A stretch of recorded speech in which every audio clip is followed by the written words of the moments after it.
format puisqu'il y a 6 équipes. Pour la première année, ce sont 6 équipes qui viennent se disputer le titre. C'est tout entre guillemets une équipe, c'est tout un regroupement des meilleurs puisque à la fois les joueurs et les arbitres ont passé différents tours et différents caps pour les 6 équipes qui se rencontrent pendant 2 jours et demi.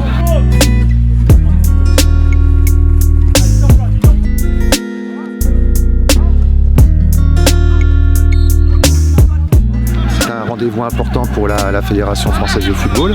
C'est un rendez-vous important pour les sections sportives scolaires second cycle, à la fois les joueurs, les coachs, les entraîneurs, mais aussi les jeunes arbitres qui sont mis à la disposition, ces jeunes arbitres qui viennent des sections sportives arbitrage. Il y a 18 sections sportives en arbitrage sur le territoire.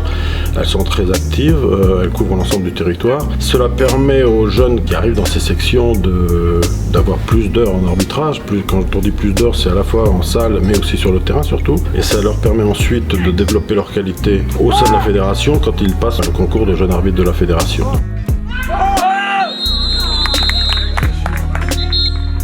Alors il a été demandé à chaque section sportive en arbitrage en France de désigner un jeune arbitre ayant les capacités à arbitrer les finales du Challenge Jean Leroy. Et ensuite, Alain Sars et la direction technique de l'arbitrage ont sélectionné 9 éléments qui sont présents aujourd'hui sur le Challenge Jean Leroy. Pour nous, au niveau de la Commission fédérale d'arbitrage et de la section JAF, c'est aussi de voir les potentiels de demain par rapport aux jeunes qui vont arriver en U17, voire U19 nationaux, et qui vont pouvoir arbitrer les compétitions nationales.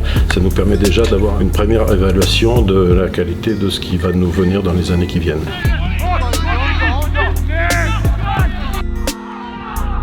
Évidemment une victoire qui nous comble de bonheur.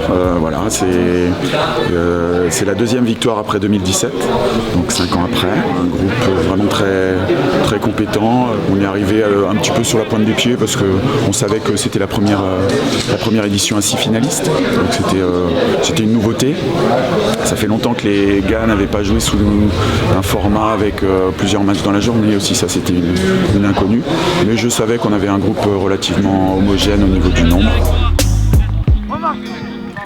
C'est une compétition qu'on connaît, ça fait un petit moment qu'on la pratique, les écueils à éviter, voilà, et puis c'est vrai que ça se joue souvent jusqu'au dernier moment, jusqu'au bout. Ça a encore été le cas ce matin. Donc voilà, ça se joue à 2 minutes de la fin sur un penalty raté, voilà, qui peut bouleverser le classement.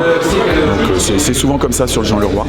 En plus là, cette année, il y a le fair play qui a pris beaucoup d'importance avec le nombre de cartons. C'est vrai qu'il faut rester dans les limites, voilà, dans l'esprit Clairefontaine, dans l'esprit de l'endroit où nous sommes. C'est un vrai bonheur de revoir des joueurs sur les terrains.